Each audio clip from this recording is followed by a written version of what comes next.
Most countries in the Western world have seen significant rise in the price of their housing stock over the last 50 years.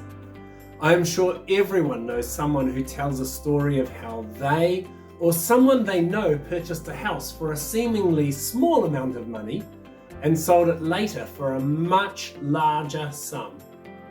I have my own personal experience with this as well, having owned 9 properties over the years. This change in monetary value over time is referred to as capital growth. But has the value of the property actually grown? What is capital growth? How and why does it occur? And what are the implications for people who operate businesses in the property industry? Is it actually growth in value that is occurring? Consider 2 scenarios. In the first scenario, a person buys a 3-bedroom, 1,000 square foot or 100 square meter house for $50,000 and sells it 1 year later for $100,000. In the second scenario, a person buys an identical house for $50,000 and sells it 20 years later for $1 million. Assuming no major work was completed on either house to change their physical characteristics or upgrade them in any way beyond basic maintenance, from the outside, it would be easy to assume the only difference between the 2 scenarios is time. Is that the case though? The underlying assumption many people mistakenly make is that the house has become more valuable. But if the house was a 3-bedroom home and did not change, when you really think about it, its integral value has not changed at all. Over time, if there have been advances in technologies, construction standards or techniques, you would think a house made from old technology would actually be worth less in the future.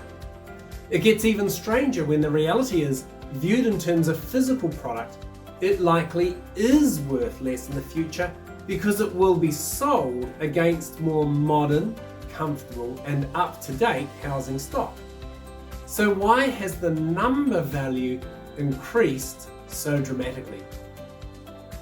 Fascinatingly, while there is only one term, capital gains, to explain the change, the answer is there are 2 main reasons the change occurs. The first is attributable for large apparent changes over the short term, but it can also be part of the reason for the perception and change over the long term. And the second reason is the main driver of change in house price perceptions over the long term. But this second reason is actually totally incorrect and misleading to call it a capital gain. In fact, if you owned the 20-year house and purchased it at the start without debt, you would not have made any real material gain unless the first reason is also present. The first driver that explains the change, especially in the short-term scenario, is simply supply and demand tension. Ultimately, the reason anything goes up or down in real value terms is because there are either more buyers than sellers or sellers than buyers. The drivers for demand can be many and varied, and exposure of the industry and the media can be a powerful contributor to this. Other factors that can affect supply and demand tension include population changes such as total population growth, either through immigration in the short term or birth rates in the long term, or perceptions of a location's desirability, legislation or tax changes, rental demand and yields, and changes in the renting environment that change the potential income, such as the ability to earn more through short-term rentals like Airbnb. The second driver that explains the change in the long-term scenario in particular is inflation. In this case, the value of the house has not changed. What has changed is the value of the money or currency you are making the purchase with. This is where the term capital gain is really misleading, because if the general purchasing power of $50,000 20 years earlier and $1 million 20 years later is the same, no real gain has occurred. The house in real terms is worth exactly the same. The only thing that has changed is the money has become less valuable. So you now need 1 million units to buy what you used to be able to for 50,000 units. In this example, if you paid in full for the house without any debt, when it is cashed out for the million 20 years later, you have not made a gain at all in real terms. The only time this can be seen as a win, although it is misleading to call this a gain, is if you took on debt to buy the house, because the debt also becomes less valuable over time through inflation. Which means that the debt to equity ratio, that is the percentage of the total house value that was leveraged against to purchase it, reduces over time, because as the debt devalues, the debt to equity ratio in percentage terms gets smaller. Because housing can generate income through rent and historically retains its core value regardless of inflation, that is ultimately why property is so favoured by many investors and why property owners make up so much of the world's wealthiest people. But there are real dangers here, as many inexperienced investors assume all properties will always be profitable, or they leverage into large debt to a point the rent doesn't cover the bank payments, so it creates a negative cash flow risk that requires the owner to meet the shortfall.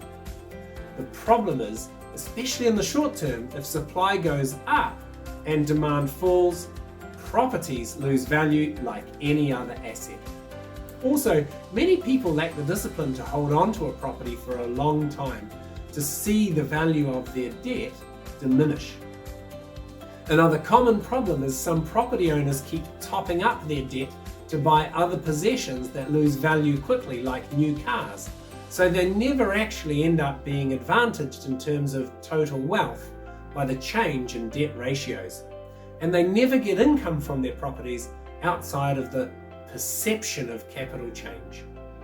For homeowners that live in their properties, it also means the common advice of trying to pay off your mortgage as fast as possible is not necessarily a good way to utilize your short-term cash flow, because that debt is already being eaten away by inflation, and no government will let the opposite of inflation occur for any sustained period.